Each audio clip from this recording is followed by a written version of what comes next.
It's here.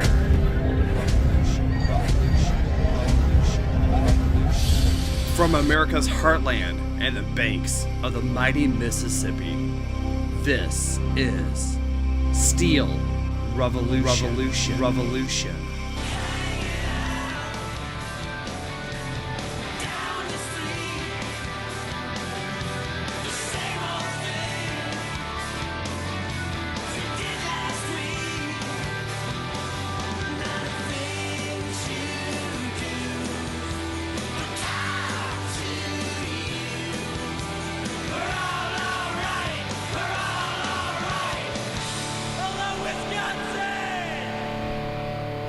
Hello, and in case you have been living under a rock, you'll found out that Iowa is barreling towards Wisconsin. Not good. As they push through their anti-worker, anti-union bills with the Republican-controlled House and Senate and governorship. That moved pretty fast. Yeah, it did. Well, that's because they cut off the debates, but we'll have more to talk about that when our guest, the Secretary-Treasurer for the Iowa Federation of Labor, Charlie Wishman, joins us later today.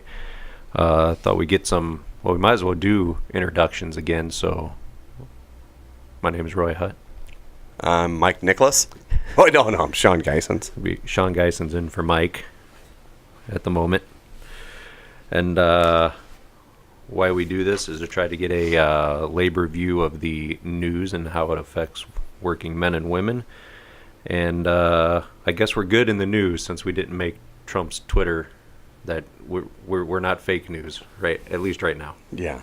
So the labor alternative facts to the fake news. No, I use that saying all the time. All the time. That's my catchphrase. Yeah.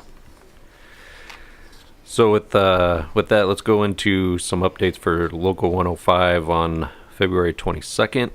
This week we'll have a movie night, free popcorn and water. Movie will start at 6:30. The movie for this month is Four Little Girls, a Spike Lee documentary about the bombing of a church in Birmingham. On the 25th of February, there's a Solidarity March. And we will be visiting local businesses like the Dam View at 1 o'clock, Barrel House at 2:15, Starting Line at 3:30, and the Analog Arcade Bar at 4:45 as we go out and support those local businesses, and hopefully they support us at contract time. The Women of Steel have a cheer basket going on right now, so if you need any tickets for that, get a hold of them as they get ready to give away a bunch of booze. I like that. Yeah. Sounds good right now, really. On the 24th of February, so there will be another Solidarity Night at the Mallards. So game starts at 7 p.m. You can get your tickets at the hall, or give a call down to the hall. We can see if we can get them into the plant for you. With $10 a piece, right? $10. Yep. It's like $2 hot dogs and brewskis, right? That's right. $2. Yeah. It's pretty good. People are having a good time. Yeah, last Friday. Yep. Right. Made it to that one. Man, I feel like we're the public access channel talking from Saturday Night Live. I know, yeah, that's what it sounds like. It's just really calm, and it's Monday morning. Yeah. Right. In other news, revolves around the local and Arconic. Unite the Union sent out, or Workers Uniting sent out a press release on the hedge fund Elliott Management trying to oust her Arconic CEO Klaus Kleinfeld. Workers Uniting is a 10 million member global union formed by Unite the Union and the United Steelworkers. Together, Unite and the USW represents more than 7,700 Arconic employees in North America and the United Kingdom. So as we know here locally, the hedge fund Elliott Management, which says it has 12% economic interest in Arconic, wrote the company's board of directors urging them to oust CEO Klaus Kleinfeld. Statement here says the USW and Unite have never hesitated to criticize management of any company when criticism is due. We would call out Arconic management just as we have frequently called out our Alcoa's if we were to conclude that management was not acting in the best interest of our members and the facilities in which they work. In this case, however, Elliott Management and other hedge funds that have joined its campaign are simply seeking to engineer short-term price increase at the long-term expense of the company and other shareholders and its employees. Furthermore, in the statement, it says Elliott's critique of Arconic's performance misses several other silent factors. The metal sector has been especially difficult space in which to compete for the past decade as a result of dramatic expansion of Chinese smelting capacity. Likewise, aluminum market is inherently circular, or in cycles it runs, which we know that here at the plant. Elliott and other hedge funds fail to explain. Moreover, activist shareholders focus on the company's expenses, ignores $1.5 billion in capital expenditures in the global rolled products business that have allowed the company to enter the external automotive market strategically and at the right time, which we know that's happened here at the plant. So while on the Arconic website I saw that this says that it's a steelworkers in support of Klaus, I don't know if it's actually totally in support of him as much as it is not in support of Elliott Management and what they, could do to our company. But at the same time, it's hard to ignore all the investments that's happened since Klaus has came to be the CEO of Alcoa, now Arconic. So again, I think when we're looking at this, it's I'd rather be behind somebody that's in it for the long haul. Mm-hmm. And especially, the amount of investments they've done here locally. It's hard to argue with what they've done. So more with the steelworker news. There's a decision by the U.S. International Trade Commission at a 5-0 vote that found that imports of certain new pneumatic off-road tires are causing material injury to U.S. producers and workers. This ruling is very welcome by all American tire workers. That was said by U.S. International Secretary Treasurer Stan Johnson.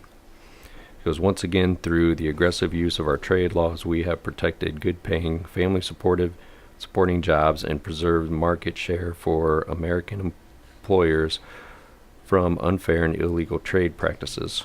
So more than $200 million worth of these tires were flooding into the U.S. market, displacing U.S. production and jobs. Well, it's treading on some thin ice. I thought it was going stale for a while, but thanks, Sean. Thanks for just putting the rubber to the road there. And if some of our listeners don't know that our union is very active in pursuing trade cases when unfair dumping of materials come over here, like tires, or if it's steel or aluminum. Ultimately, of course, somebody gets hurt before a ruling like that can be made, which is the shame about it. But if nobody does nothing, it'd just be more jobs lost. Mm-hmm. In other good news, on the USW front, USW secures funding from Century Aluminum for retiree benefits at Ravenswood, West Virginia. Century Aluminum of West Virginia has agreed to end years of litigation and fund health care benefits for retirees of its closed aluminum smelter in Ravenswood, West Virginia. Settlement date would be February 9th and is subject to court approval. This settlement is a testament to the solidarity and hard work of USW retirees who never gave up trying to win back benefits earned over a lifetime of hard work. statement from International Vice President Tom Conway. This would not have happened without the retirees who made their voices heard and the union that stood behind them during a long and difficult struggle, which, if anybody's read the book about Ravenswood with their, let's call it a lockout because it wasn't a strike. They called it strike or a lockout, but it was a lockout. Nothing new to those guys on a long, hard-fought struggle. If the court approves, Century Aluminum will pay $23 million into the trust that will provide reimbursement for some past retiree medical costs and assist in future retiree costs. An estimated 758 retiree spouses and surviving spouses would, benefit from USW Century Aluminum Retiree Health and Welfare Trust. Company which was started benefits in 1959 was Kaiser Aluminum. Throughout the years, it had different owners until Century began to eliminate the benefits in 2010. The USW and a representative from the retirees filed a lawsuit seeking benefit reimbursement immediately after Century removed to cut the retiree benefits. So, even after you're retired, and as people know, that's down here at the hall too, that even after you're retired, we're helping out retirees here. So is the International helping out retirees. More good news. A 46-year-old Harley-Davidson riding steel worker has raised $153,688 for a charity over 5 summers. Be after seeing a girl on an episode of the TV show Extreme Home Makeover, Craig Bailey thought if an 8-year-old girl with cancer can do something, so can I. Craig is an 11-year member of USW Local 1693 in Louisville, Kentucky. Determined to make a difference, Craig started a poker run, including a cookout, music, and live auction. Proceeds go to Camp Quality, which is a national nonprofit organization that supports kids with cancer by sending them to a 1-week all-expenses-paid camping experience. So, good job there by Craig.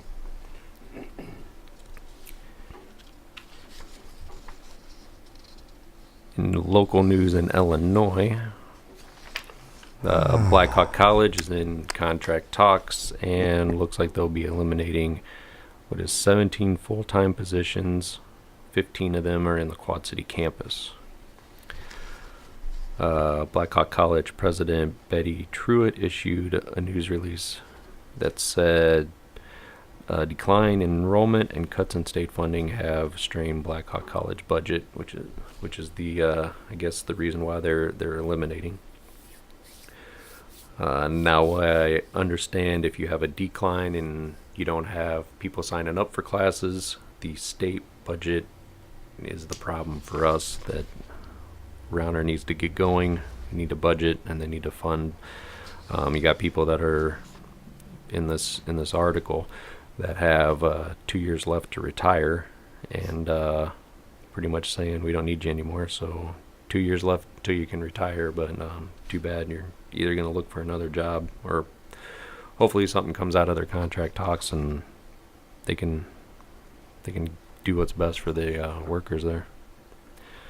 Another news, I know we need to we had to do some more research and try to get somebody on. I know the local CWA is I believe they are in talks right now with AT&T, so it should be a hard fought battle there with AT&T. So let's take a little break and we'll come back. I may be one of them. But at least I'm speaking to you in a civil, way. Talk about how this is supposed to be about choice. Whether I still want to answer your question. You should be able to choose whether you're union or not. If they don't feel the union's doing a good job, they should be able to choose not to pay dues, right?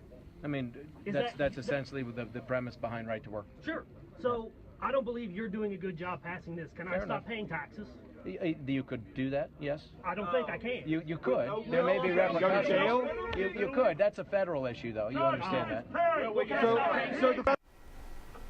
Is the gentleman from Martin. There's some audio from the governor of Kentucky that we talked about last podcast, Bevin. As the Republican governors continue to attack unions, Missouri recently passed right to work.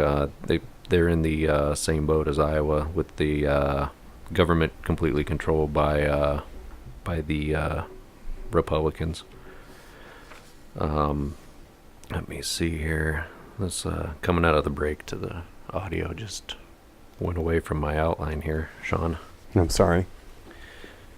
I just thought it was a better transition, though. You couldn't not do it. Let me see here. I believe that was it for. Yeah. So if you heard the protesters in the back, was obviously the union members saying, "Well, if people don't like the job the union's doing, they can drop out. They don't have to pay dues. So we should not have to pay taxes if we don't think you're doing a good job." Yeah. In which Bevin's bullshit response. That's the whole thing. It's completely nothing other than a bill or a law designed to weaken unions. Because if it was a fair law, and the Republican, what's floating around there is they want to have a national right to work law. Well, part of that law should be then we don't have to represent the non-members. That would be fair. You're not paying anything. We don't have to represent you if you get in trouble. Furthermore, there should be something where they don't get the benefits we get. First to the whatever the company offers first at contract time, they get that. We get what we end up settling on. Something like that, or a fair share. If you're getting, if you're getting our representation, the benefits that the union gets for you, we should get a fair share of that. Going on to to keep on with the Republicans' war on workers, and to be honest, if there was a Democrat on here, we would call them out. But doesn't seem to be the case here. A real nasty woman, Sean. I know some of them. Virginia Fox, Don't know her. Republican from North Carolina, is the new chair of the House Education and Workforce Committee, told Reuters News Service that her top priority would be rolling back a series of Obama administration labor and employment policies. To go further, she had said that unions have lost their reason for being and expressed pride in the fact that only South Carolina has a lower percentage of union members than her state. Some of the laws she's speaking about is she wants to do away with the expansion of eligibility for overtime, which I believe was dead, or they put up a fight against that. I don't even know if that even got reinstated. And then the NLRB decision that joint employers such as McDonald's headquarters and McDonald's franchisees are both responsible for disobeying labor laws. I did hear in a class that we had here at the hall that she is also one of the main ones that wants to do away with Davis-Bacon laws, which, as we go on down the outline, President Trump has chosen former chief lobbyist and vice president of the Associated Builders and Contractors, Jeffrey Burr, to join the Labor Department as part of the Beachhead team, whatever that means. Never heard that one before. Yeah, I'm just picturing Baywatch. I don't know what that means. Burr, who spent 7 years as a vice president for government affairs, lobbying against protections that the building trade unions hold dear. According to ProPublica, Burr lobbied Congress to repeal Davis-Bacon, which requires construction projects that use federal funds to pay their workers a prevailing wage. And also, this ABC, so the Associated Builders and Contractors, is also notoriously anti-union. Throughout the country. They have pushed legislation and bills that weaken unions, as well as weaken wage, apprenticeship, and safety standards. So, I don't know, a little slap in the face and knife in the back to all the building trades that had a really good meeting or felt or left with a good feeling after their meeting with President Trump. Further news on that went the anti-labor secretary Andy Putsterd. Sean, do you ever hear his name on how to pronounce his last name? No. I want to say Putz. We can go with that, Is though. that fine? Yeah. Is that good for you? So Andy Putz, he stepped down. According to news, of course, the Democratic side didn't like him because he was pretty anti-labor, wanted more robots because they could not sue or bring discrimination lawsuits against the company, so he made those statements. Then the Republicans came out against him because he had an undocumented worker working for him at his house, and then later Oprah. So the good thing Oprah did, aired a video of his former wife on her show that I guess did not see it, but he was abusive to her. I saw that some clip, way or though. fashion. Did you? Yeah. Did you? Back in the 90s, wasn't it? Oh yeah, I mean it was A while back. it looked old. Big hair. Yeah. So he is out, and Trump has put Alexander Acosta in there. He is he's up for the labor secretary now. He is the dean of the Florida International University Law School. Also was assistant attorney general for the Justice Department's Civil Rights Division. Served on the National Labor Relations Board under President George W. Bush. He was also a U.S. attorney in the Southern District of Florida, so seems to be an improvement. One thing I've seen that he had stood up for the rights of Muslims, so I don't know much about him other than that, but definitely seems like a step in the right direction, and by far better candidate than Andy Putz. All right, we have come to everything that I had down leading into our interview and talk with Charlie Wishman. So we'll play a audio clip of our, believe it's Senator Bolton, Iowa senator, and is the son of Michael Bolton? No, that's a good one. We could put some Michael Bolton in at the end of the podcast, Sean. I'm sure. I'll wait till Nicholas gets here. I know he has that on his iPod. But yeah, let me try to look here. The fact is, I may be one of them. I may be As one of I- them, but at least I'm speaking. As what the I hell's going on over as there? a technical difficulty, Sean. Hold on, as I try my hardest to pull up something on Facebook.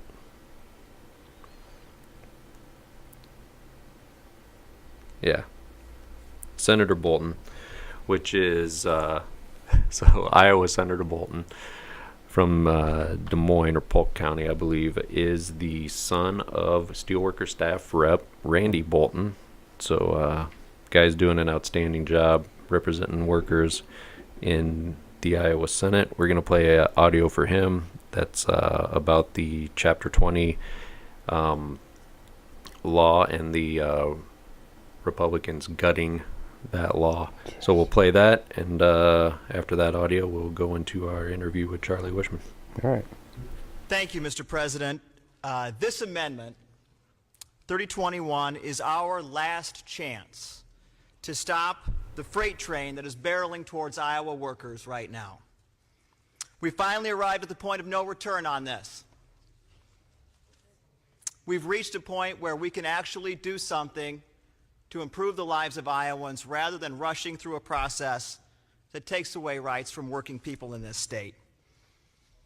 This bill blows up a system that has been working for this state for 40 years. It's served us well for 4 decades. This is a system that was born out of a spirit of compromise. A Republican governor, Governor Robert Ray, celebrated his achievement in signing this statute. That legacy is long gone today. It's disappointing to see what is happening here as we see a Republican majority ready to gut a system that has served our state well, a system that has been born out of reason and compromise and continued to work with reason and compromise. In place, we are gutting it, and the reason,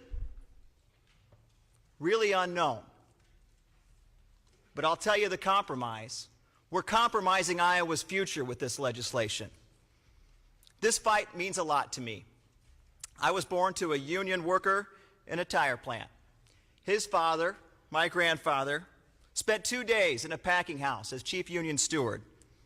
I personally have spent the last 11 years fighting for workers' rights in this state. I've seen the horrors of workplace exploitation myself. I've seen the results of unfair dismissals and how they shake up families' lives. I've seen the reality when the dangers of public employment result in serious and devastating injuries. These are real people being implicated by a real policy. And what we are doing is we are compromising their futures. I've stood up for wrongfully terminated workers and spent countless hours listening to what those workers say about how the loss of their livelihood has cost their families. And those workers have been fired without cause. All right, so with us on the podcast is Secretary Treasurer, the Iowa Federation of Labor, Charlie Wishman. Thanks for coming on, Charlie. Yeah, absolutely. Thank you so much, brothers, for having me. Oh, no problem. We thought been a busy day, or a busy, last week for you out there. Well, it hasn't just been a busy last week. This labor movement has been for weeks now. At forums, has been at phone banking. There has been all kinds of activity, not just from public sector members wanting to defend their rights, but we've really seen the labor movement come together over this issue. And it's been really quite heartening to see brothers and sisters working together to fight back together.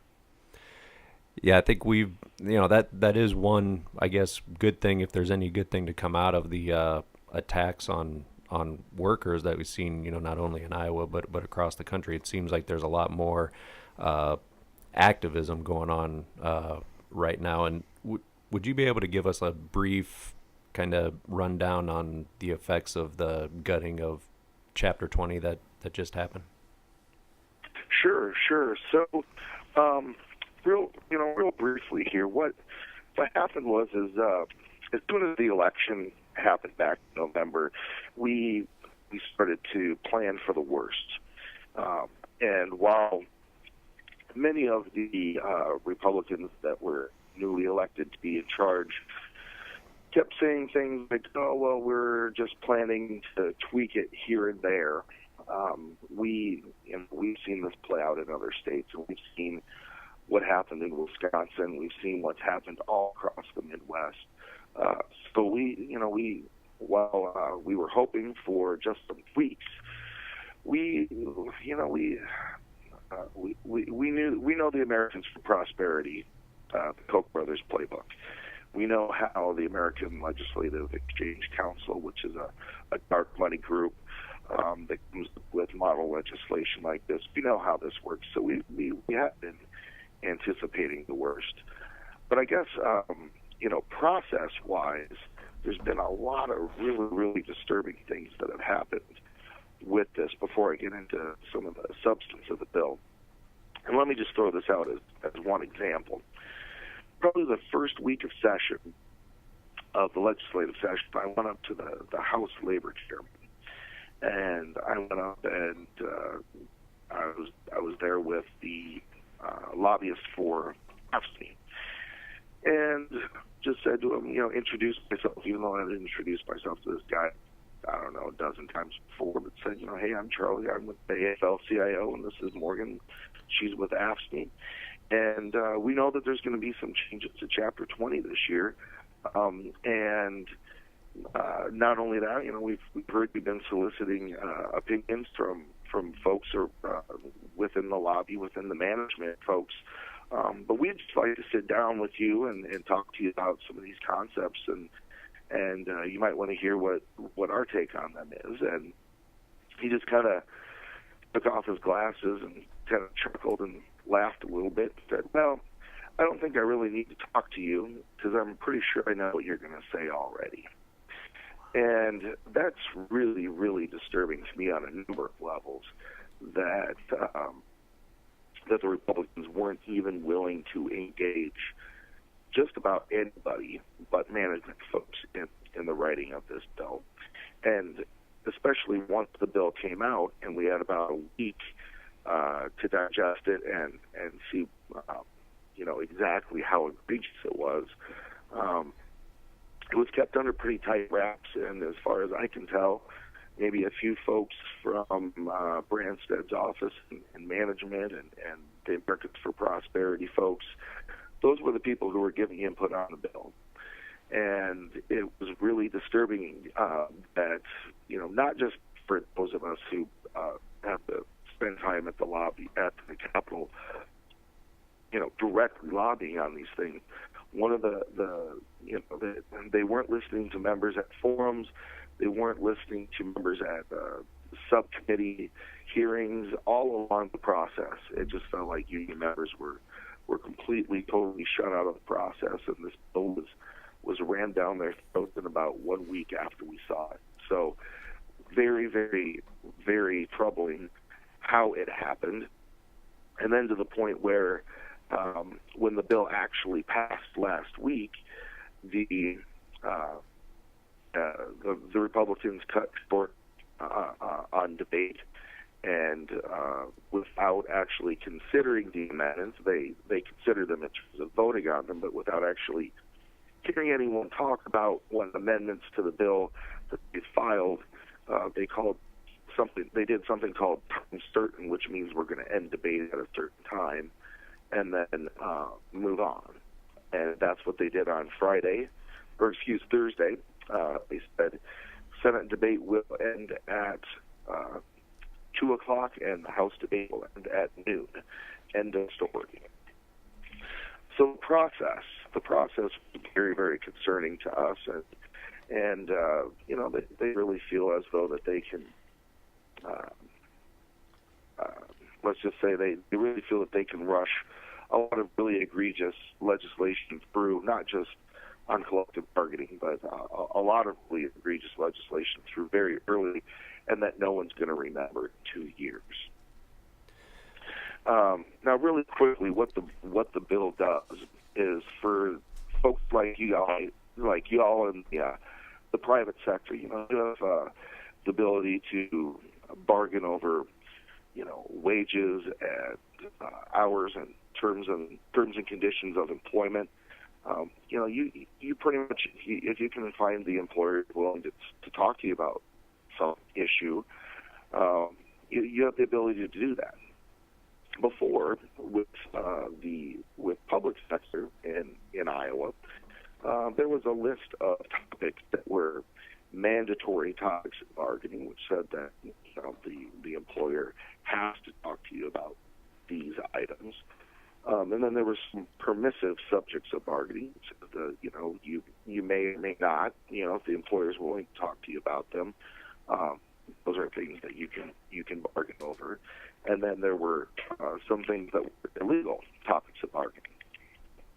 And what this bill did was basically take every single thing that would be a topic of bargaining that previously had been permissive or even mandatory topics of bargaining and move them all over to be illegal topics of bargaining. And when the original version of this bill said that the only thing that public workers could even negotiate and sit down with the employer and negotiate over was wages. And even at that, it was really, really capped small amount of wages. It was either the CPI Midwest or 3%, whichever is lower.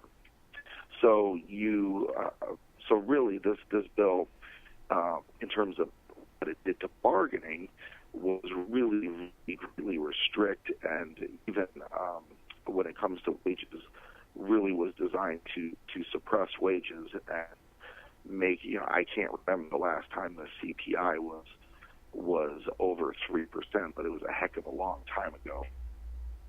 And I think that there has been a lot of talk of allegedly, public safety, be it police and firefighters, being able to be cut out of this bill. They really weren't in any sense.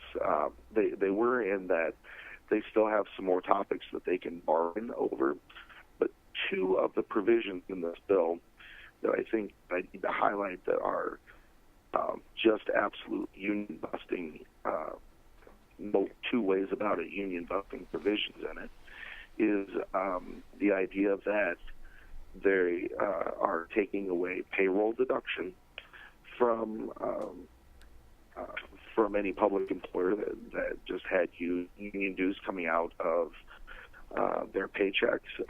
So the effect of that would be that while many of these unions now that had this system set up are going to have to basically go around and not work hours and try and get people signed up to electronic funds transfer out of their bank accounts or something like that, but really, really cost the union a lot of money in chasing its tail that way just to keep members. And then the other thing that I think is important to keep in mind is that there is a clause in this that says, even though we have a decertification process in Iowa, just like any union, if they feel that they're not being adequately represented, there's a decertification process. What this also did is put into place something that was whenever a contract was about to expire, there would be every bargaining unit, the public sector bargaining unit, would be forced to recertify, and the way it was written is that it has to be 51% of all of the bargaining unit members needed to be able to vote yes. So even a no vote actually counted as, or even a non-vote counted as a no vote in this.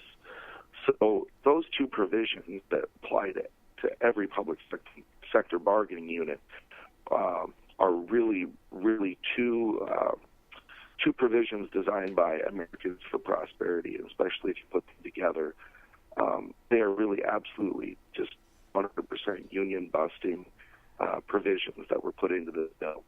And all of this stuff became effective upon enactment when Governor Branstad signed this bill on Friday at about 12:41. So I know that is a kind of a long-winded explanation of a 68-page bill, and I could probably go on for longer. But those are some of the let's just say lowlights of this as well. The final version did move a couple of topics from illegal subjects of bargaining to permissive, which means that, again, if the employer wants to talk to the union about that, they would be able to do that. So, and these are no small items. They're things like release time and seniority and grievances. The ability to even file grievances now a permissive subject to bargaining when it used to be a mandatory one. So there was I don't know if you want to call it a slight improvement, but there was some movement on the bill at the very, very end. But still, it is the worst union busting piece of legislation that the state has ever seen. Yeah, that's what I'm glad you brought that up, because that's something before we move maybe off of this subject that wanted to talk to you about. That this is almost, or I guess somewhat like a cookie cutter bill from Wisconsin, except they improved it, to my knowledge, with a couple extra things thrown in there compared to Wisconsin. So they approved the union busting ones over what they did to Wisconsin, and that it's also not something that our Iowa lawmakers came up with, and said we got to fix something, and they came up with this all on their own. It was by ALEC, or Americans for Prosperity, that brought this bill, and most of the representatives, I don't think, even took a look at it or knew much about it. According to some of the stuff we've heard, that they like you said, they just said, oh, we're just going to tweak the healthcare part, which wasn't true. And then to go on that, all this money is not coming from Iowa. It's coming from whoever donates to ALEC, like the Koch brothers or American for Prosperity, the Koch brothers, and all this outside money coming in to a bill that has nothing to do with Iowa or what Iowans need or their values. And that's what I was, to keep on going, I was wondering if there was any amendments, because I saw in the paper that there were some amendments that got put in, and then didn't hear much about it afterwards. Right. There were probably close to, my recollection is last week was kind of a blur in some ways, but I think that there was probably around 80 different amendments. And if you go back to the original, it was another time, man. Back when this bill was originally passed in 1974, you had 12 days of debate. You had 120 amendments that were considered, not just rammed through and brought up for a vote and chopped down. There was actually 120 amendments that people talked on and were considered. I believe 60 of them were actually taken. It was a true bipartisan give and take over, how do we solve these problems? Because, Chapter 20, or public sector collective bargaining, it came about because there was labor strife all across the state. It happened when, everyone, not everyone, many people know of the Keokuk teacher strike, and the idea that, at the time, Iowans were not liking seeing teachers be thrown in jail. Part of back then was about wages, but it wasn't just wages. I mean, if you listen to the oral histories of some of these people, if you were a woman teacher, you couldn't go outside in a bathing suit.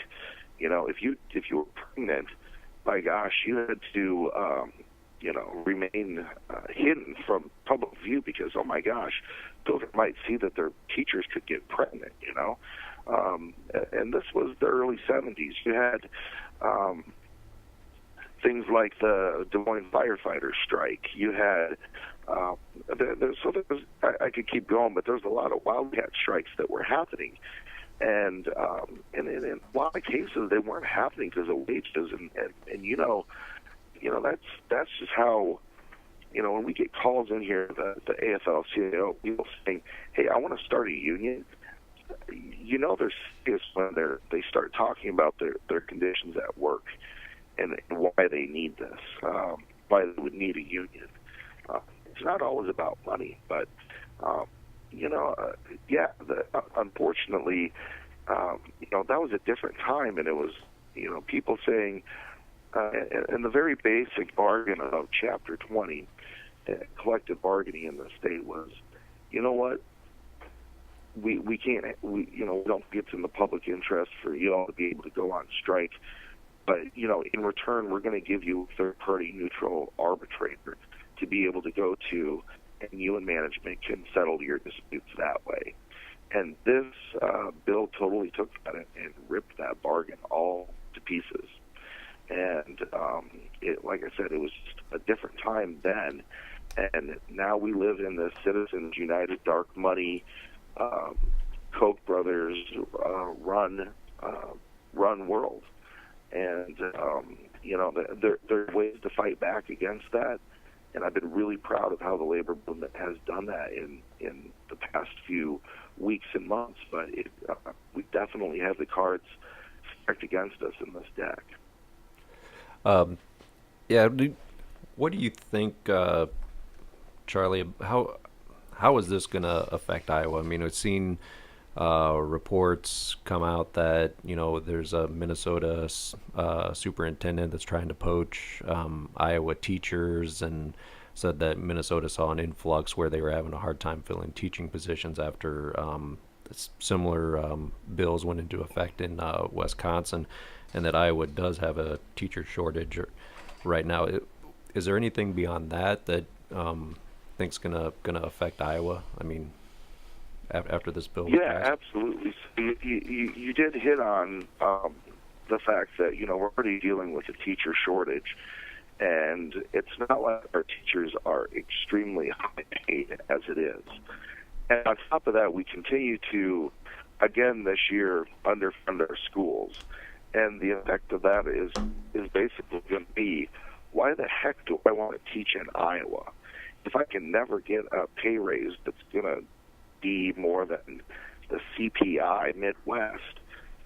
Not to mention having or losing the ability to have your voice at work. A place like Minnesota probably would be very attractive for a teacher to go to. Now, I don't know if there's going to be mass exodus to Wisconsin, because that's they're dealing with a lot of the same things we are. But beyond that, it's no secret that because of a lot of these bills that have been filed and a lot of the attacks that maybe, we don't get into guns and abortion and things like that here. We stay away from those kinds of issues. We base our decisions on who we support based on your record on working people's issues. And quite frankly, the Republican Party has not been, at the state level, has not been very good at that at all. And, definitely a part of this is by making, bargaining units recertify before a contract and making it very, very high. It's going to weaken the bargaining power that is available for workers. It's going to reduce unionization in this. Very likely could reduce unionization in this state. And if you're the kind of person who believes that a rising tide lifts all boats, this isn't just going to affect public sector workers, but this is going to have an effect on down the line when it comes to private sector contracts being negotiated. They're going to say, well, the public sector's only getting this much. Why should you get any more? It's just a sad race to the bottom. And then the last thing I think I want to point out, right, and I think it's what a lot of people don't think about this, but in some rural areas, the best paying jobs in town and what keeps the economy running is public sector jobs. It's things like your snowplow driver, or maybe your teachers and public workers, things like that. They're the folks that keep rural economies running, and to limit their ability to keep up hardly even with inflation. That's just hurting local rural economies. I think we've heard over and over throughout this election, Republicans say, rural Iowa has been left behind economically. This does not jive with what, making America great again, quote unquote, is really supposed to have been all about. Yeah, and I've seen some, I believe, that you guys put out there at the Iowa Fed that brain dead, as we like to call them, surely didn't take a pay cut when he's asking everybody else to take a pay cut, that he double dips with his $130 or $130,000 salary, and plus he's getting $50,000 per year for a pension. But won't let the state workers do that. He didn't include that in his bill, did he, to strip away those rights for him? No, and I think it is worth noting the governor's history with public sector unions.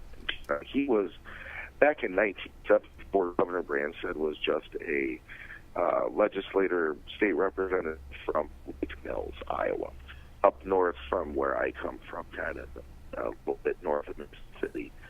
And, he was one of the main opponents of the bill when it was originally passed. He's also one of the founders of ALEC back in the early 90s when there was negotiated pay raises that they put forward. He vetoed them and then took AFSCME to court, I believe AFSCME and all the other state unions to court several times and lost because he didn't want to honor collective bargaining agreements from that. We've seen him do things like shut down 2/3 of the workforce development offices in this state. We've seen him close down half the mental health institutes in the state. Not because, for any good particular reason that this would be better for mental health in Iowa, but because these were AFSCME-run facilities. And he didn't shut down 2/3 of the workforce development offices in a few years because he thought that would be better for workers. A lot of it was political retribution to AFSCME, closing down more facilities of folks that they represent. So there's a long history of Governor Branstad being hostile to public employee unions and also being intertwined with some of these groups like ALEC, for example. And it just doesn't just stop with him. Many, many people throughout the ranks of the Iowa legislature are leaders in ALEC. And if you want to talk about ALEC, sometime that could be a whole podcast all to its own. Yeah, it certainly would be. I guess that we know that the lawmakers in Des Moines probably not gonna stop there, and I know there's at least one bill coming up that I know about, but I know you know of more besides the minimum wage bill. What else is coming up that we can let people know about that we need to start rallying around, just like we did against Chapter 20? Sure. So you called it a minimum wage bill, and I would say it would be an anti-minimum wage bill. It's House File 295, and basically what's been happening over the past couple of years now is local governments have gotten sick and tired of the state not taking any action on minimum wage. And so they have taken upon themselves to enact pay raises. And we have seen this by the business community crazy, and they want one uniform minimum wage. And right now they don't care what the wage is. They just want it all to be the same. Republicans have no intention of raising the minimum wage at all. So House File 295 is a preemption of that home rule, is a preemption of counties or cities or local governments being able to take it upon themselves to not just minimum wage, but it goes much further than that. But it doesn't include any increase in the minimum wage. This bill has so far passed the House Local Government Committee, and it's amazing to see, and I've never seen this before, a state legislature, and to see what gives up on, I'm assuming this is going to be headed to the Iowa House floor and to the Iowa Senate, but to see lawmakers actually vote to lower the wages of the poorest Iowans out there. We are living in a sick society when this is the kind of representation that we have right now. But beyond that, we're going to have to deal with. I haven't seen a bill number because I think they're waiting to drop a whole lot of this stuff on labor and our allies. We're going to see some really bad workers' compensation, and I can't tell you what that's going to look like, brothers. I apologize, because just like with this collective bargaining bill, haven't seen any legislation yet, haven't seen what it's going to look like. Just know it's going to be bad, and it's going to affect everybody. We're going to have to deal with a lot of other things like that may be coming at us, where they don't give us much time to even react to the bill. So,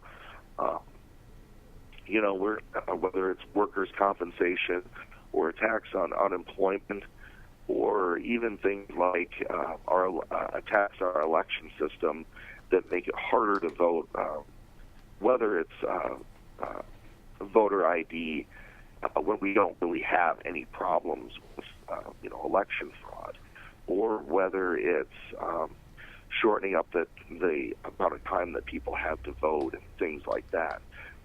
They are going to keep throwing stuff at us, and we just have to be nimble and ready and able to quickly pivot to be able to fight these fights. But it's tough when no one's listening, it feels like. But for organized labor, and this is my message to everybody out there, is sometimes it feels like we're tired of getting beaten down, but we got to keep fighting, because if not if it's not us, who's it going to be? If it's not us, if it's not labor that stands up for the worker, who's going to? I don't see the business community giving a crap about workers. I don't see folks out there that are clamoring to do what the labor movement does.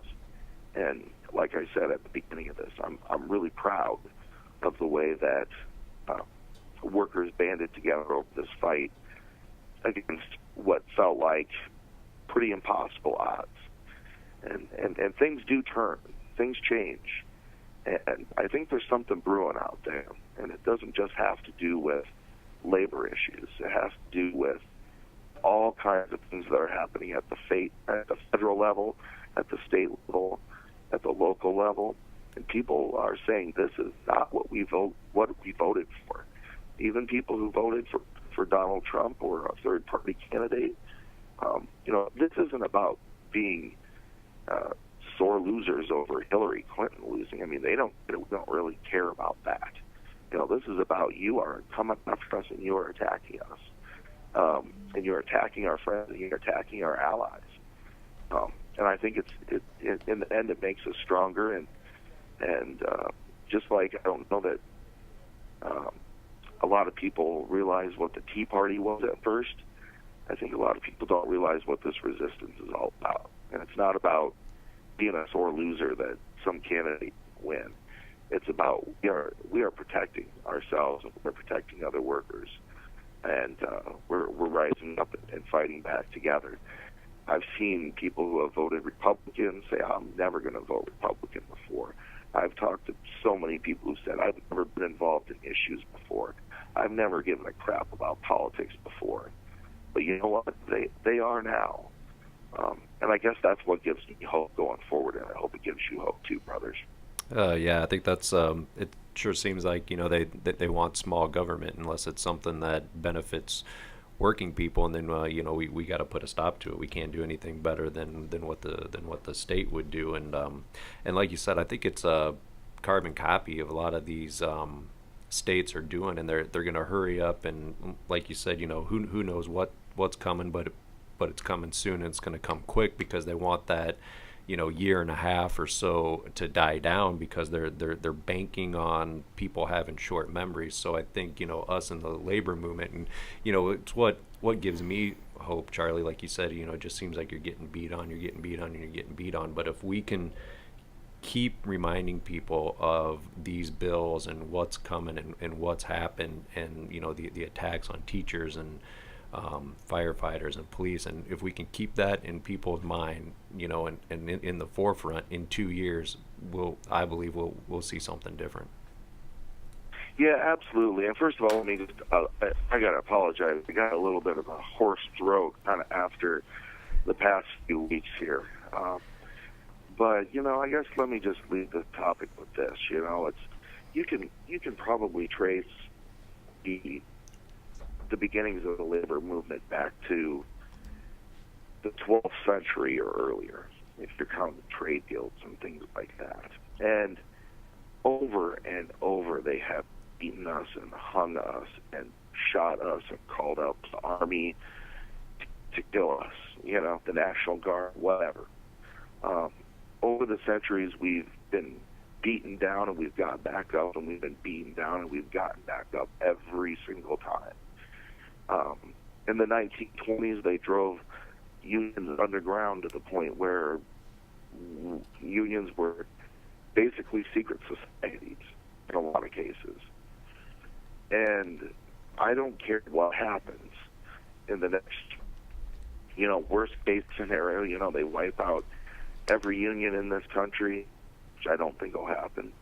But even if they did, I have no doubt in my mind that, our kids or our grandkids or great-grandkids or somebody will reinvent this, because there will always be workers that are going to be jacked around at work, and who are people who are going to band together and fight back and say, we have had enough.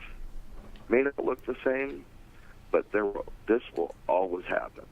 History doesn't repeat itself, but it does rhyme. And I tell you what, this labor movement will never, ever go away. And I think that's what history has shown us. And I believe to my core that you will never keep us down forever. Well, I can't think of a better way to end the show than on that, Charlie. And I know you're probably busy and that, but we certainly appreciate your time and taking the time out of your day to talk to us, as we're going to try to help spread the word on this and keep the momentum or the resistance going. Yeah, absolutely. Credit to you guys. Things like podcasts and what. I mean, this is we got to think out of the box. We got to think. I hate that term, but it's like we got to do some things differently, And I just say hats off to y'all for trying to look for new and innovative ways to communicate with membership who might not be hearing what's going on and might just only be hearing the news through the filter of the quote-unquote mainstream media, which doesn't, as much as some people want to complain about that it doesn't ever represent their views, it certainly never, ever feels like it represents organized labor's views. So hats off to you guys. Keep doing what you're doing and keep fighting the fight. Let your boss know we're coming for him next. All right, will do, brother. Thank you. You guys got an open invitation whenever you got something you want to spread out there, and hopefully we'll be on iTunes soon, and we can continue this going. All right, sounds good. Thanks, Thank Charlie. you. All right, thank you. Have a good one, guys. You too. Bye. All right, bye. Your way to work tomorrow, instead of sitting around with your finger up your ass, look around. There's a union out there called AFSCME, and they're busting their balls for you doing a lot of shit work you take for granted. For example, we pick up your fucking garbage. We got broads out there who keep your kids from getting run over by some hard-on. We plug up the holes in the road so you don't fuck up your car. And we push around a lot of little old ladies from Florida. We're out there zapping rats and roaches and making sure your kids don't drink piss from no fucking water fountains. We're fucking AFSCME, Amalgamated Federalization. Hey, I don't know what the fuck it means.